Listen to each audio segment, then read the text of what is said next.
Waste Bengal समेत केरला और तमिलनाडु के जो स्टेट्स हैं इंडिया के, यहाँ के इलेक्शन रिजल्ट्स अब सामने आना शुरू हो चुके हैं। और जो लोग इस प्रोग्राम को देखते रहे हैं, इनको इल्म है कि हम ये बात करते रहे हैं ब्रॉडर व्यू के अंदर कि मोदी साहब, जिसको बीजेपी एज अ ब्रांड इस्तेमाल करती रही है और जिसके बलबूते पे बीजेपी कामयाबियां हासिल करती रही है, ये ब्रांड अब पिट चुका है और इस ब्रांड की अब इंडिया में चमक नहीं रही। People are not buying this thing. और हमने अपने फेसबुक के ऑफिशियल पेज पर भी इस बात का जिक्र पहले ही कर दिया था इन इलेक्शंस के रिजल्ट्स के हवाले से कि BJP's public image has been destroyed due to mismanagement and poor governance during this pandemic. Expect change in India soon. हमने पहले ही आपको बता दिया था कि इंडिया में तब्दीली आने जा रही है और अब आप इंतजार करें कि बीजेपी की ये जो हर जगह पे वाह हो रही है, ये तब्दील होने जा रही है। और अब ये बात साबित हो चुकी है।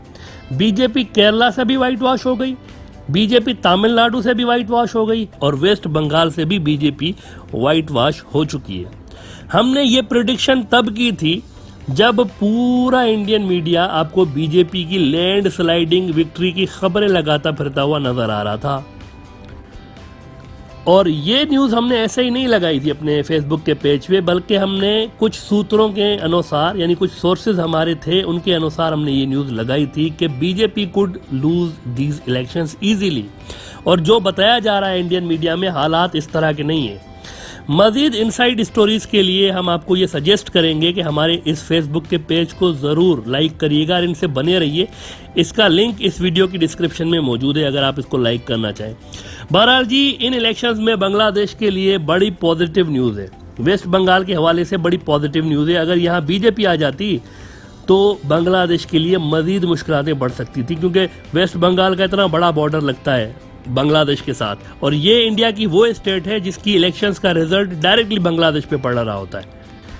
तो यहाँ पर अगर नफरत की सियासत पर इलेक्शन लड़ने वाली बीजेपी आ जाती तो बांग्लादेश के लिए मजीद मुश्किलातें बढ़ सकती थी। वहाँ पर कट्टरपंथी जो लोग हैं, इनकी तादाद बढ़ सकती थी। लेकिन ममता बनर्जी लिबरल और सेक्युलर किस्म की सियासतदान है और इनकी राजनीति मजहब पर नहीं होती, रिलीजन पर ये राजनीति नहीं करती। इस बार वेस्ट बंगाल में आने के लिए बीजेपी ने एड़ी चोटी का जोर लगा दिया था। मोदी जी ने कोविड के बावजूद वहां पर लंबी लंबी रैलीज भी निकाली, जिससे लाखों लोगों को उन्होंने कोविड में मुब्तला भी करवाया। मोदी साहब, अमित शाह समेत बीजेपी की सारी चोटी की क़यादत वेस्ट बंगाल में उतरी हुई थी और उन्होंने लंबी कैंपेन भी की थी इस हवाले से कि किसी तरह से हम इलेक्शन जीत जाएं। और यूपी के बदनामे ज़माना, इंडिया की जो स्टेट यूपी है, इसके बदनामे ज़माना पॉलिटिशियन योगी आदित्यनाथ को भी वेस्ट बंगाल में इंपोर्ट किया गया इलेक्शन रैलीज के लिए और इलेक्शन कैंपेन के लिए। और इन्होंने यहाँ पर भी अपनी रवायती घटिया ज़बान इस्तेमाल करना शुरू कर दी कि लव जिहाद हो रहा है, तो ये हो रहा है, वो हो रहा है, मुसलमान लड़के जो हैं ये हिंदू लड़कियों को वर्गला के इनके साथ शादियां कर रहे हैं। इस तरह के घटिया बयान इन्होंने रैलीज में देना शुरू कर दिए थे और हमने आपको बताया था कि this is utter nonsense. BJP सरकार का ये मूव उनके गले में पड़ेगा। योगी जो हैं ये वेस्ट बंगाल में बीजेपी को फायदा नहीं देंगे, नुकसान ही देंगे, क्योंकि यहाँ की डायनामिक्स थोड़ी सी चेंज है। अभी भी बंगाल के अंदर बहुत बड़ी तादाद उन लोगों की शामिल है जो कि सेक्युलर किस्म के हैं और वो इस किस्म की बातों को पसंद नहीं करते, जिस तरह की बातें योगी आदित्यनाथ कर रहे थे। लेकिन बीजेपी ने योगी को क्यों वेस्ट बंगाल में लॉन्च किया हुआ है यूपी से उठा के, इसका रीजन भी हमने आपको बताया था कि बीजेपी क्या सोच रही है कि योगी के इधर आने से क्या फायदा होगा उनको। जरा आप सुने कि हमने इस पे क्या रीजन दिया था कि योगी को इन्होंने क्यों लाया हुआ है यूपी से। एक और गलत काम जो कि बीजेपी ने इस कैंपेन के अंदर किया हुआ है वो ये कि योगी जी को बंगाल इलेक्शंस की कैंपेन में बुला लिया है इन्होंने। योगी आदित्यनाथ जो कि यूपी के चीफ मिनिस्टर हैं, ये ऐसे ही है जैसे ईगल्स की शादी में किसी कौवे को बीच में बिठा दिया जाए, क्योंकि योगी जी को बीजेपी का सुपरस्टार तो माना जाता है, जिसकी वजह यह है कि वो अपने एंटी मुस्लिम बयानात की वजह से मशहूर है। लेकिन बंगाल और यूपी में जमीन आसमान का फर्क है। योगी आदित्यनाथ की जो मशहूरी यूपी के अंदर है वो बंगाल के अंदर नहीं है, क्योंकि यूपी और बंगाल अलग अलग दुनियाएं हैं। बहरहाल योगी जी को बंगाल के अंदर बीजेपी इसलिए लेकर आई है ताकि नाथ सेक्ट जो है हिंदुइज्म का, जिसके ये मौसूफ योगी आदित्यनाथ आजकल चीफ हैं, इनके वो फॉलोअर्स जो कि आसाम और बंगाल में हैं वो बीजेपी को वोट दें। बाकी के बंगाल की पब्लिक की जानिब से योगी जी को नोटिस ही नहीं किया गया अभी तक कि वो आए भी थे बंगाल में या नहीं आए थे। योगी असल में गोरखनाथ टेम्पल के महापुजारी हैं, ये जो योगी आदित्यनाथ साहब हैं।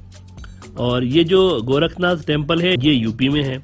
और ये जो नाथ फिरका है हिंदुइज्म का, ये योगी माटस्थिर नाथ नाम के एक व्यक्ति ने बनाया हुआ था, जो कि गोरखपुर में योगा सिखा रहा होता था। अब इस सेक्ट के कुछ मंदिर हैं बंगाल के अंदर और आसाम के अंदर, जिसमें कई लाख पुजारी होते हैं और लोग वहां पर आ रहे होते हैं। तो इन कई लाख भक्त हजरात जो कि इन टेम्पल्स के अंदर जा रहे होते हैं, इनको बीजेपी की तरफ से आकर्षक करने के लिए योगी जी को बंगाल बुलाया गया है। अलबत्ता उनकी नफरत वाली पॉलिटिक्स को अक्सर बंगाल के जो हजरात हैं ये पसंद नहीं करते, जो वहाँ के सेक्युलर हजरात हैं। लिहाजा योगी जी को बंगाल में बुलाकर वो चंद लाख नाथ कम्युनिटी के जो वोट्स हैं वो तो बीजेपी ले लेगी, लेकिन वो जो सेक्युलर बंगाली हैं, जो कि हो सकता है कि for the sake of change BJP को वोट दे सकते थे, लेकिन इस बार इनको देखकर, योगी साहब को देखकर, वो हो सकता है कि टीएमसी पे ही फोकस करें दोबारा। क्योंकि अक्सर जो लिबरल बंगाली हैं वो इस मार धाड़ और नफरत वाली सियासत को पसंद नहीं करते, ये भी हकीकत है। ऐसे लोगों का भी बहुत बड़ा तादाद बंगाल के अंदर मौजूद है। इसके बाद मोदी जी ने बांग्लादेश का कंट्रोवर्शियल दौरा किया था। कंट्रोवर्शियल इसलिए क्योंकि उन दिनों पूरा बांग्लादेश सड़कों पर था कि ये बंदा इधर क्यों आया हुआ है। और हमने आपको बताया था कि मोदी के पास कुछ भी नहीं है बांग्लादेश को देने के लिए इस दौरे में। उन्होंने सिर्फ दो चार लंबी लंबी बातें छोड़नी है, बाकी ये कि बंगाली हिंदू जो हैं, इनके मुकद्दस कुछ मंदिर हैं बांग्लादेश के अंदर, वो ये मंदिर घूमेंगे। ये दिखाने के लिए बंगाल के जो वेस्ट बंगाल के हिंदू हैं, इनको ये दिखाने के लिए कि वो नॉर्थ इंडिया का जो हिंदुइज्म है, जो आरएसएस का ब्रांड है हिंदुइज्म का, इसको इम्प्लीमेंट करने के लिए वो नहीं आ रहे वेस्ट बंगाल में। ही also believe in Bengali version of Hinduism, जिसमें जो दुर्गा देवी है इसका ज्यादा मकाम है। ये साबित करने के लिए मोदी ने बांग्लादेश के इन मंदिरों का दौरा किया था और वहां पर माटवा कम्युनिटी से मिलकर ये ऑफर की थी कि हम आपको सिटीजनशिप देंगे इंडिया की। और एट द एंड हुआ भी वही था। वो मंदिर घूम के चले गए, लंबी लंबी छोड़ के चले गए कि मैंने बांग्लादेश की आजादी के लिए जेल गया, और फिर वो वापस इंडिया आ गए। कुछ सप्ताह के बाद चैत्री नवरात्रि का प्रारंभ होगा। इस पवित्र पर्व के प्रारंभ होने के पूर्व 51 शक्तिपीठों में से एक मां काली के चरणों में आने का आज मुझे सौभाग्य मिला है। बांग्लादेश में जब मैं 2015 में आया था तो ढाकेश्वरी के चरणों में शीश झुकाने का अवसर मिला था। आज मां काली के चरणों में आशीर्वाद प्राप्त करने का मुझे सौभाग्य प्राप्त हुआ है। बीजेपी असल में लैंडस्लाइडिंग विक्ट्री के लिए बिल्कुल तैयार थी इस बार वेस्ट बंगाल के अंदर। आरएसएस ने कई साल तक बड़ा जबरदस्त और भरपूर काम किया हुआ था इस बार, और इस सिलसिले में एक बड़ा बेहतरीन प्लेटफॉर्म बीजेपी को तैयार करके आरएसएस ने दिया हुआ था। एक जबरदस्त शुरुआत करते हुए बीजेपी ने वेस्ट बंगाल की सबसे बड़ी पार्टी टीएमसी, जो कि ममता बनर्जी की पार्टी है, इसके अहम तरीन नेता शुवेंदु अधिकारी साहब को टीएमसी से तोड़कर बीजेपी में शामिल कर लिया था। और इन्हीं के जरिए कई और पावरफुल नेताओं को भी टीएमसी से बीजेपी ने अपनी पार्टी में शामिल कर लिया था। और ये ममता बनर्जी के लिए एक बहुत बड़ा झटका था। आप जरा सुने कि मोदी साहब कितने ओवर कॉन्फिडेंट थे। इनके ओवर कॉन्फिडेंस की जरा लेवल चेक करें, और उनके इस भाषण से आपको अंदाजा हो जाएगा कि इनको कितना यकीन था कि वो जीत जाएंगे वेस्ट बंगाल के अंदर। और ये फरमा रहे हैं कि वेस्ट बंगाल का बच्चा बच्चा हमारे साथ है। मैं जब ये बोल रहा हूं ना दीदी ओ दीदी, उससे भी उनको गुस्सा आया। बताओ, ये गुस्से करने वाली एक चीज है क्या? मुझे बताइए, ये गुस्सा करने वाली बात है क्या? मैं तो हैरान हूं, मुझे किसने वो व्हाट्सएप भेजे हैं, शायद बंगाल के लोगों ने भेजे हैं। सैकड़ों बच्चे, सैकड़ों, कोई 3 साल का, कोई 4 साल का, कोई 5 साल का, वो खुद मोबाइल पर अपनी वीडियो बना करके रखी हुई है बच्चों ने। और क्या बोल रहे हैं बच्चे? दीदी ओ दीदी, बंगाल के हर घर का बच्चा दीदी ओ दीदी बोलना शुरू कर दिया है। अच्छा, इसके बाद वेस्ट बंगाल के कई और नेताओं को भी बीजेपी ने मॉरलिटी की धज्जियां उड़ाते हुए पैसों पर खरीद लिया और अपने साथ मिला लिया। अब जाहिर सी बात है, सेंटर बीजेपी के पास है तो सारा पैसा उनके पास है। लेकिन ममता बनर्जी ने भी मोदी को फिर भरपूर चैलेंज करते हुए कहा था कि तुम कुछ भी कर लो फिर भी मैं जीत जाऊंगी, तुम जानते नहीं हो कि तुम्हारा वास्ता बंगाल की शेरनी से पड़ा है। इसके बाद ममता बनर्जी ने कुछ ऐसी चीजें की हैं सही टाइम पे जिससे बीजेपी को शदीद नुकसान पहुंचा है। पॉलिटिक्स में टाइमिंग बड़ी इंपॉर्टेंट होती है। ममता बनर्जी ने अपने जो कार्ड्स हैं ये बिल्कुल सही टाइम पे फेंके हैं। इलेक्शन से जरा पहले उन्होंने कुछ ऐसी चीजें की हैं जिसका भरपूर फायदा उनको इलेक्शन में हुआ है, और इसके बारे में हमने आपको बताया था कि ममता के इन मूव्स की वजह से tables have turned in West Bengal. आप जरा सुने कि हमने इस बारे में अपने पिछले एपिसोड में क्या कहा हुआ था, और हमने पहले ही प्रेडिक्ट किया हुआ था कि इस बार टीएमसी ही जीतने वाली है वेस्ट बंगाल के अंदर, क्योंकि वो जो आरएसएस का एक दिया हुआ एज हासिल था बीजेपी को, वो एज बीजेपी ने अपनी गलत पॉलिसीज की वजह से लूज कर दिया था, और ममता बनर्जी ने दोबारा से ग्राउंड रीगेन किया बंगाल के अंदर। नादरीन, बीजेपी बड़ी जबरदस्त हिकमत अमली के साथ, बड़ी जबरदस्त स्ट्रेटेजी के साथ मैदान में उतरी थी बंगाल में इस बार, लेकिन ममता बनर्जी ने आखिरी समय पे कुछ ऐसे दाव खेल दिए हैं कि बीजेपी की जो विक्ट्री नजर आ रही थी बंगाल के अंदर वो अब खतरे में पड़ चुकी है, और इस वक्त पलड़ा ममता बनर्जी का भारी हो चुका है। अच्छा जनाब, इसके बाद रही सही कसर कोविड में बीजेपी की घटिया मिसमैनेजमेंट, ये जो क्राइसिस मैनेजमेंट के अंदर इन्होंने घटिया तरीन परफॉर्मेंस दिखाई है, इसने रही सही कसर पूरी कर दी। और अब रिजल्ट्स ये आ रहे हैं कि टीएमसी एक बार फिर जीत के सामने आई है वेस्ट बंगाल में, और ममता बनर्जी ने शुवेंदु अधिकारी को शिकस्त देकर इसकी पॉलिटिक्स को हमेशा के लिए बंगाल में दफन कर दिया, और अगले 10 साल कम से कम शुवेंदु अधिकारी का उभरना अब नामुमकिन रहे। और अब शुवेंदु अधिकारी का हाल वो हुआ है जो कि बीजेपी में मोदी के उभरने के बाद एलके आडवाणी का हुआ था। बिल्कुल इररिलेवेंट हो गए हैं वो, बंगाल की पॉलिटिक्स से वो बिल्कुल इररिलेवेंट हो गए। अब उनको चाहिए कि कोई बिजनेस करें और पॉलिटिक्स को छोड़ दें तो उनके लिए बेहतर है, बाकी अगले 10 साल तक तो उनका उभरना तकरीबन नामुमकिन है।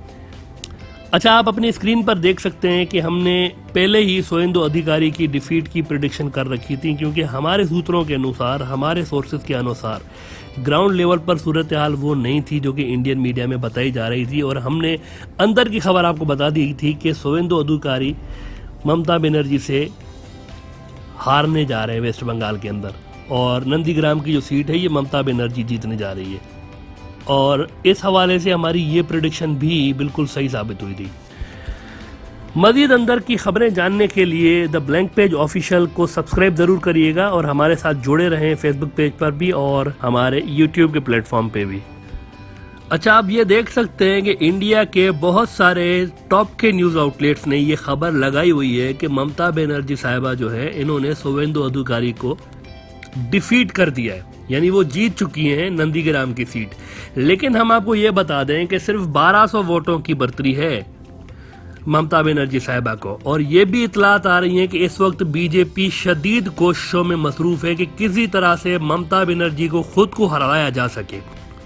हालांकि इंडिया के इन सारे टॉप मीडिया आउटलेट्स ने ये खबर ऑलरेडी ब्रेक कर दी है कि ममता बनर्जी साहिबा जीत चुकी हैं, लेकिन फिर भी हो सकता है कि आपको ये खबर सुनने को मिले कि ममता बनर्जी साहिबा नंदीग्राम में हार गई हैं, क्योंकि पूरी बीजेपी सरकारी मशीनरी जो है ये इन इलेक्शन रिजल्ट्स को चेंज करने में इस वक्त लगी हुई है, और हो सकता है कि इस जीत के बावजूद अगर जबरदस्ती फाउल प्ले करके ममता बनर्जी को हरवाया जाता है तो ममता बनर्जी कोर्ट में भी चली जाए, ये भी मुमकिन है। तो इस वक्त इस सीट पे, इस पर्टिकुलर सीट पे, बाकी का पूरा बंगाल तो ममता बनर्जी साहिबा जीत चुकी हैं, लेकिन इस पर्टिकुलर सीट पे इस वक्त भी लड़ाई, मार कुटाई और झगड़ा फसाद जारी है, और बीजेपी की जानिब से भरपूर कोशिशें की जा रही हैं कि ये जो मार्जिनल विक्ट्री है, नैरो विक्ट्री है ममता बनर्जी साहिबा की, इसको खत्म किया जाए और इन इलेक्शन रिजल्ट्स को चेंज कर दिया जाए। तो आप हैरान मत होइएगा कि हमने अगर आपको ममता बनर्जी की जीत की न्यूज सुना दी है तो कल को ये न्यूज चेंज होकर आपको ये सुनने को मिले कि ममता बनर्जी असल में हार गई हैं। लेकिन एज ऑफ नाउ सारी इंडिया के मेन मीडिया आउटलेट्स ने ये खबर ब्रेक कर दी है कि वो जीत चुकी है। लेकिन उसके बावजूद भी लड़ाई इस सीट पे जारी है और इलेक्शन रिजल्ट्स चेंज करने की भरपूर कोशिशें बीजेपी की जानिब से जारी है। अच्छा, इसके अलावा हमारा कल का एपिसोड देखना मत भूलिएगा, क्योंकि कल के एपिसोड में हम बड़ी ही इंटरेस्टिंग डेवलपमेंट पे बात करने जा रहे हैं। ये जो ईरान और सऊदी के बीच दोबारा दोस्ती हुई है, अचानक से दोनों मुल्कों के दरमियान दोस्ती हो गई है, और ये दोस्ती क्यों हुई है और इस दोस्ती पे कौन से मुल्क हैं जो कि खुश हैं और कौन से मुल्क हैं जो कि बहुत ही दुखी हैं। दुखी होने वाले मुल्कों का हम बता देते हैं कि इंडिया और इसराइल को इसमें बहुत ज़्यादा दुख हुआ है। ये जो ईरान और सऊदी की दोस्ती हुई है, इससे इंडिया और इसराइल को बहुत ज़्यादा दुख पहुंचा है। और खुश होने वाले मुल्क जो हैं वो आप गैस करें कि कौन कौन से हो सकते हैं। इसके बारे में कंप्लीट डिटेल हम आपको अपने कल के एपिसोड में बताएंगे, तो वो लाजिम देखना मत भूलिएगा।